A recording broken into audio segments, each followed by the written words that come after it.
Hello friends, നമ്മുടെ big ബോസിൻ്റെ ആദ്യത്തെ ക്യാപ്റ്റനെ കിട്ടിയേക്കായിരിക്കണം നമുക്ക്. ആദ്യത്തെ ക്യാപ്റ്റൻ ആരാന്നറിയാവോ? അനീഷാണ് നമ്മുടെ ആദ്യത്തെ ക്യാപ്റ്റനെ കിട്ടാനായിട്ട് ബിഗ് ബോസ് കണ്ടസ്റ്റൻസിന് 7ൻ്റെ പണിയാണ് കൊടുത്തേക്കുന്നത്. എത്രയുടെ 7ൻ്റെ പണി? ലാലേട്ടൻ പറഞ്ഞ പോലെ 7ൻ്റെ പണി കൊടുത്ത് അവരെ പൊട്ടന്മാരാക്കിക്കൊണ്ട് ബിഗ് ബോസ് വന്നേക്കാണ്. ബിഗ് ബോസ് ആദ്യത്തെ ക്യാപ്റ്റനായ അനീഷിനെ കണ്ടുപിടിച്ചിരിക്കുകയാണ്. അപ്പം ചാനൽ ആദ്യമായിട്ട് കാണുന്നവർ സബ്സ്ക്രൈബ് ചെയ്യുക, ലൈക്ക് ചെയ്യുക, ഷെയർ ചെയ്യുക. ഒന്ന് കൂടെ പുതിയതായിട്ട് തുടങ്ങിയേക്കുന്നതല്ലേ, എല്ലാവരും ഒന്ന് സപ്പോർട്ട് ചെയ്ത് കൂടിക്കൂ. അപ്പം ഇത് നല്ല രസമായിരുന്നു ക്യാപ്റ്റൻസി ടാസ്കിൻ്റെ കാര്യം പറയാനായിട്ട്. ബിഗ് ബോസ് ആദ്യം തന്നെ ബിഗ് ബോസ് പറഞ്ഞു, ബിഗ് ബോസിൻ്റെ കൺഫെഷൻ റൂമിലോട്ട് വരിക, കൺഫെഷൻ റൂമിലോട്ട് വന്ന് ടാസ്ക് വായിക്കാൻ ആരാന്ന് വെച്ചാൽ തിരഞ്ഞെടുത്തുകൊണ്ട് വരിക എന്ന് പറഞ്ഞു. എൻ്റെ പൊന്നോ, ആ സാധനം തിരഞ്ഞെടുക്കാൻ അവിടെ എന്തോ ഒരു വഴക്കുണ്ടാക്കിയെന്നറിയാവോ. എല്ലാം കൂടെ പറഞ്ഞ് ലാസ്റ്റ് നമ്മുടെ അപ്പാനിശരത്ത് പോവാമെന്ന് പറഞ്ഞു. അപ്പാനിശരത്ത് പോവാമെന്ന് പറഞ്ഞപ്പോഴത്തേനും പോവാം എല്ലാം റെഡിയായി പെറുക്കി വന്നപ്പോഴത്തേനും പറഞ്ഞ അനീഷ്. അങ്ങനെ ഒരാളെ മാത്രം തീരുമാനിച്ചാൽ പോകാൻ പറ്റില്ല, എനിക്ക് ഇതുണ്ട്, എനിക്കും കൂടെ പോകണം എന്നൊക്കെ അനീഷ് പറഞ്ഞു. പക്ഷെ അനീഷ് പറഞ്ഞ കാര്യം കറക്റ്റാണ്. അനീഷിന് എതിർപ്പുണ്ട്, അനീഷിനത് പറയാം, അതല്ലേ ഗെയിം. ചിലപ്പോൾ കുറേ പേർക്ക് അവിടെ പോകണമെന്നൊക്കെ ഉണ്ടായിരിക്കും. എങ്ങനെയാണ് പറയുന്നതെന്നൊക്കെ ഇച്ചിരി ചെറിയ രീതിയിൽ സേഫ് ഗെയിമൊക്കെ കളിച്ചിരിക്കുന്നതായിരിക്കും അതിനകത്ത്. എന്നിട്ട് അനീഷ് അവിടെ വടക്കുണ്ടാക്കി, ഞാൻ പോവാം, നീ പോവാം, നിങ്ങൾ പോകും. കുറേ പേര് അനീഷിനെ സപ്പോർട്ട് ചെയ്തു. അനീഷിനെ കുറേ പേരൊന്നും ഇല്ല കേട്ടോ, കുറച്ച് പേര് അനീഷിനെ സപ്പോർട്ട് ചെയ്തുള്ളൂ. പിന്നെ കുറേ പേര് നമ്മുടെ അപ്പാനിനെ സപ്പോർട്ട് ചെയ്തു. അങ്ങനെയൊക്കെ സപ്പോർട്ട് ചെയ്ത് ലാസ്റ്റ് ബിഗ് ബോസ് പറഞ്ഞു നിങ്ങളൊരാളെ തീരുമാനിക്കാൻ പറഞ്ഞു. ലാസ്റ്റ് എല്ലാവരും കൂടെ കൈയടിച്ച് നമ്മുടെ അനീഷെല്ലാം നമ്മുടെ അപ്പാനിശരത്തിനെ കൺഫെഷൻ റൂമിലോട്ട് കയറ്റി വിട്ട് അവിടെ ചെന്നല്ല അങ്ങനെ ടാസ്ക് വായിക്കാനായിട്ട് നമ്മുടെ മെയിൻ ടാസ്ക് എന്ന് പറഞ്ഞാൽ ക്യാപ്റ്റൻസിയുടെ ഏറ്റവും കൂടുതൽ ഷേവിങ് ഫോമില്ലേ, ആ സാധനം നമ്മുടെ പ്ലേറ്റിൽ ഇങ്ങനെ നന്നായിട്ട് സ്പ്രേ ചെയ്തിട്ട് അതിൽ പിശുക്കൊന്നും കാണിക്കില്ലെന്നാണ് ബിഗ് ബോസ് പറഞ്ഞേക്കുന്നത്. നല്ല രീതിയിൽ സ്പ്രേ ചെയ്തിട്ട് ആ സാധനം ഏറ്റവും കൂടുതൽ മുഖത്ത് ആക്കണം. അങ്ങനെ ബിഗ് ബോസിൽ ക്യാപ്റ്റൻ ആകാൻ ഒട്ടും യോഗ്യമില്ലാത്തവരുടെ മുഖത്ത് ആക്കണമെന്നാണ് പറഞ്ഞേക്കുന്നത്. പക്ഷെ അതിലൊരു കുഴപ്പമുണ്ടായിരുന്നു, അത് അവർക്ക് ആർക്കും മനസ്സിലായില്ല. അതിലാണ് ബിഗ് ബോസ് അവർക്ക് 7ൻ്റെ പണി കൊടുത്തിരിക്കുന്നത്. ബിഗ് ബോസ് അരച്ച് കലക്കി കുടിച്ചവരുണ്ടായിരിക്കാം, അങ്ങനെയല്ല ഇങ്ങനെയാന്നൊക്കെ പറയുന്നവരുണ്ടായിരിക്കാം. പക്ഷെ എല്ലാവരും പൊട്ടന്മാരാക്കി. ബിഗ് ബോസ് സർവത്ര മനുഷ്യന്മാരും പൊട്ടന്മാരാക്കിയിട്ടുണ്ട്. അങ്ങനെ എല്ലാവരും വന്ന് ഓരോരുത്തരുടെ പേര് പറയാൻ തുടങ്ങി. നമുക്ക് ഫസ്റ്റ് വന്നത് അനീഷ് വന്ന് ശാരികയുടെ പേര് പറയാൻ തുടങ്ങി. ശാരികയ്ക്ക് പറഞ്ഞ റീസൺ, ഫസ്റ്റ് അവിടെ വന്ന് നിന്നിട്ട് ഷേവിങ്ങിൻ്റെ ഫോം ആ പ്ലേറ്റിലാക്കിയിട്ട് മുഖത്ത് തേച്ചിട്ട് നമ്മുടെ റീസൺ പറയണം. റീസൺ എന്ന് പറഞ്ഞത് ഹോട്ട് സീറ്റിൽ ശാരിക ആങ്കറാണല്ലോ, ഹോട്ട് സീറ്റിൽ സ്ക്രിപ്റ്റഡായിട്ട് കാര്യങ്ങൾ ചെയ്യുന്നതെന്നാണ് അനീഷ് പറഞ്ഞത്.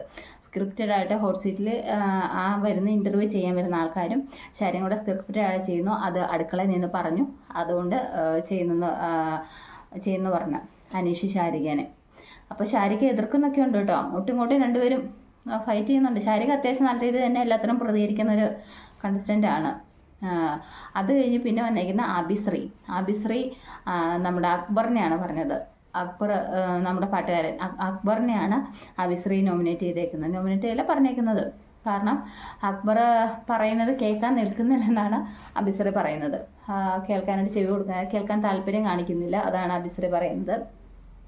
പിന്നെ അത് കഴിഞ്ഞ് നിവീൻ വന്നേക്കുന്നത് അനീഷിനെ നോമിനേറ്റ് ചെയ്തു. അനീഷിനെ ശാരികയുമായിട്ട് പറഞ്ഞ സമയത്ത് നിവീൻ അവിടെ ഉണ്ടായിരുന്നു. ഹോട്ട് സീറ്റിൻ്റെ കേസ് പറഞ്ഞ സമയത്ത് നിവീൻ അവിടെ ഉണ്ടായിരുന്നു. അപ്പം ഇത് പറഞ്ഞത് ഇങ്ങനെയല്ല പറഞ്ഞതെന്നൊക്കെ പറഞ്ഞുകൊണ്ടാണ് നിവിന് അനീഷിനെ നോമിനേറ്റ് ചെയ്തേക്കുന്നത്. അടുത്തത് ആദില നൂറയും വന്നിട്ട് നമ്മുടെ അനീഷിനെ തന്നെ നോമിനേറ്റ് ചെയ്തത്. അപ്പം നമ്മൾ അനീഷ് ഒന്നാമത്തെ കളിക്കുന്ന ഗെയിം എന്ന് പറഞ്ഞാൽ ഒറ്റപ്പെടൽ സ്ട്രാറ്റജിയാണ് അനീഷ് കളിച്ചുകൊണ്ടിരിക്കുന്നത്. അതിനൊന്നുകൂടി ഇവർ സപ്പോർട്ട് ചെയ്ത് കൊടുക്കുകയാണ് എല്ലാവരും കൂടെ അനീഷിന് വോട്ട് ചെയ്തുകൊണ്ട്. അപ്പോൾ ആദില നൂറയും കൂടെ അനീഷിനെ പറഞ്ഞേക്കുന്നത് അനീഷ് ആരോട് സംസാരിക്കുന്നില്ല ഇങ്ങനെ. അപ്പോൾ രാവിലെ ഒരു വഴക്കുണ്ടായല്ലോ നമ്മുടെ ആര്യനുമായിട്ട് വഴക്കുണ്ടാക്കി കഴിഞ്ഞപ്പോൾ അനീഷ് ആരോട് സംസാരിക്കുന്നില്ലായിരുന്നു. അപ്പോൾ അനീഷ് ആരോട് സംസാരിക്കാൻ താല്പര്യം കാണിക്കുന്നില്ല, അങ്ങനെയുള്ള ഒരാൾ ക്യാപ്റ്റൻ ആകട്ടെന്നാണ് ആദില നൂറയും പറയുന്നത്. അപ്പോൾ അങ്ങനെ പറഞ്ഞിട്ട് അവർ നോമിനേറ്റ് ചെയ്തു. അതിങ്ങനെ ബിൻസി അനീഷിനെ തന്നെ നോമിനേറ്റ് ചെയ്തേക്കുന്നത്. പിന്നെ നമ്മുടെ മുംബൈയിൽ നിന്ന് വന്ന ആ കുട്ടിയില്ലേ താക്കോർ, റേണു താക്കോർ, പേര് ഞാൻ മറന്നുപോയി. ആ കുട്ടി രേണുവിനെയാണ് നോമിനേറ്റ് ചെയ്തേക്കുന്നത്, രേണുസുതി ഗെയിം കളിക്കാനൊന്നും ഇൻട്രസ്റ്റ് കാണിക്കുന്നില്ലെന്ന് പറഞ്ഞുകൊണ്ടാണ് നോമിനേറ്റ് ചെയ്തേക്കുന്നത്. പിന്നെ ശാരിക വന്നിട്ട് അനീഷിനെ നോമിനേറ്റ് ചെയ്തു. ആദ്യം തന്നെ കൺഫെഷൻ റൂമിൽ പോകാനായിട്ട് വഴക്കുണ്ടാക്കിയെന്ന് പറഞ്ഞില്ലേ, അപ്പോൾ ആ വഴക്കുണ്ടാക്കിയത് പറഞ്ഞുകൊണ്ട് അനീഷിനെ നോമിനേറ്റ് ചെയ്തേക്കുന്നത് ശാരിക. അത് കഴിഞ്ഞ് പിന്നെ നമ്മുടെ റീന ഫാത്തിമ വന്ന് നമ്മുടെ മുൻഷി രഞ്ജിത്തിനെയാണ് നോമിനേറ്റ് ചെയ്തേക്കുന്നത്. കാരണം പറഞ്ഞേക്കുന്നത് മുൻഷി രഞ്ജിത്തെ ഏജ് ഡിസ്ക്രിമിനേഷൻ കാണിക്കുന്നു, ഒരു കുട്ടിയായിട്ട് പരിഗണിക്കുന്നു, ആ രീതിയിലൊക്കെ എനിക്ക് ഇച്ചിരി ഏജ് ആ രീതിയിലൊക്കെ ചെയ്യുന്നതെന്നാണ് മുൻഷിനെ കുറിച്ച് പറഞ്ഞേക്കുന്നത്. പിന്നെ ശൈത്യ ആദില നൂറേനെയാണ് നോമിനേറ്റ് ചെയ്തേക്കുന്നത് ശൈത്യ. കാരണം പറഞ്ഞേക്കുന്നത് ആദില നൂറെ മിങ്കിൾ ചെയ്യുന്നില്ലെന്നാണ് കാരണം പറഞ്ഞേക്കുന്നത്. ഇതിൻ്റെ ഇടയ്ക്കൊക്കെ ഇവർ ഭയങ്കര അങ്ങോട്ടും ഇങ്ങോട്ടും ഇതിൻ്റെ ഇടയ്ക്ക് വഴക്കും കാര്യങ്ങളൊക്കെ ഉണ്ട് കേട്ടോ. അങ്ങോട്ടും ഇങ്ങോട്ടും പറയുന്നതിൻ്റെ ഇടയ്ക്ക് ഇവർ തമ്മിൽ വഴക്കും കാര്യങ്ങളെല്ലാം ഉണ്ട്. അത് ഞാൻ അനുമോൾ വന്ന അനീഷിനെ തന്നെ അനുമോൾ നോമിനേറ്റ് ചെയ്തുകൊണ്ടിരിക്കുന്നത്. അപ്പോൾ അതിൻ്റെ ഇടയ്ക്ക് ഏതോ കണ്ടസ്റ്റൻസ് പറയുന്നുണ്ട്, നമ്മളെല്ലാം കൂടെ ഗ്യാങ് ആയിട്ട് ഇങ്ങനെ ഇരുന്നുകൊണ്ട് ചെയ്താൽ ഒറ്റപ്പെടൽ ഇതാവും, പുറത്തോട്ട് നമുക്ക് അങ്ങനെ പോവും, നിങ്ങൾ അങ്ങനെ ചെയ്യരുതെന്നൊക്കെ കുറേ പേർക്ക് മനസ്സിലാവുന്നുണ്ട്. കുറേ പേര് അനീഷിൻ്റെ ഗെയിം പൊളിക്കാൻ നോക്കുന്നുണ്ട്. പക്ഷേ കുറേ പേര് അനീഷിൻ്റെ ഗെയിമിലോട്ട് കുറേ പേര് വന്ന് വീണ് പോയെന്ന് വേണം നമുക്ക് പറയാനായിട്ട്. അത് കഴിഞ്ഞ് വന്ന് പറഞ്ഞേക്കുന്നത് ബിന്നി വന്ന ശൈത്യേനെയാണ് പറഞ്ഞേക്കുന്നത്.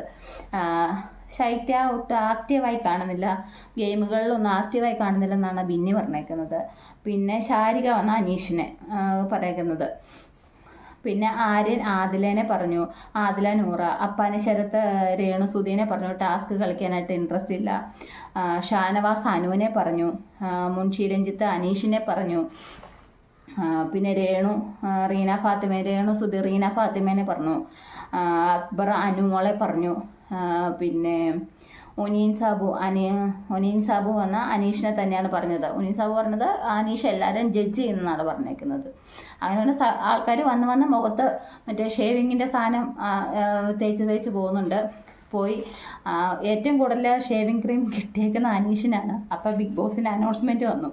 ഇത്രയും നാളായിട്ട് നിങ്ങൾക്ക് ബിഗ് ബോസ് കണ്ടിട്ട് മനസ്സിലായില്ലേ എന്താന്ന്? ഏറ്റവും കൂടുതൽ ഷേവിങ് ക്രീം കിട്ടുന്ന ആളാണ് ബിഗ് ബോസിൻ്റെ ക്യാപ്റ്റൻ. എല്ലാവരും കൂടെ ഞാനാരാ പൊട്ടനാ, ഞാൻ ആരാ ഏട്ടാ പറയുന്ന പോലെ ആയിപ്പോയി എല്ലാവരും കൂടെ വന്നിട്ട്. അത്ര ട്വിസ്റ്റ് ആരും പ്രതീക്ഷിച്ചില്ല ബിഗ് ബോസിൻ്റെ നിന്ന്. ഇവരൊന്നാമത്തെ കാര്യം ടാസ്ക് ബുക്ക് വായിക്കുന്നില്ല. ഇവർക്കാണ് എങ്ങനെ ഒരു കുഞ്ഞുപിള്ളേരെ അങ്കമാടി കൊണ്ടുവിടുന്ന രീതിയിൽ എനിക്ക് തോന്നിയേക്കുന്നത് ഇവരുടെ കാര്യങ്ങൾ. എന്നിട്ട് മൊത്തം അലപ്പറകൾ അങ്ങനെ കിടന്നുകൊണ്ട് പിന്നെ ഇവർ അനീഷിനെ വന്ന കൺഗ്രാജുലേഷനൊക്കെ ചെയ്തിട്ട് പോകുന്നുണ്ട്. പറ്റിപ്പോയല്ലോ, പറ്റിയ അബദ്ധമല്ലേ പുറത്ത് കാണിക്കാൻ പറ്റുമോ?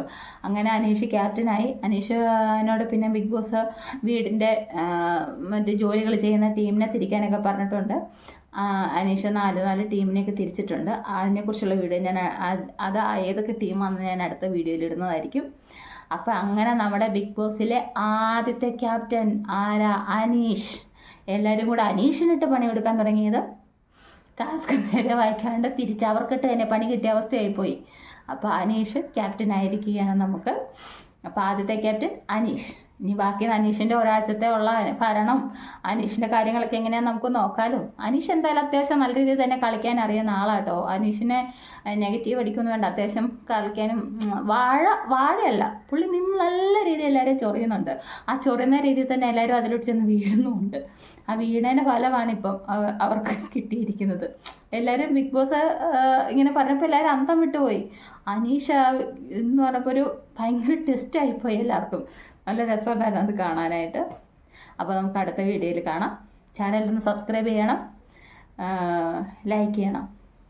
Thank you.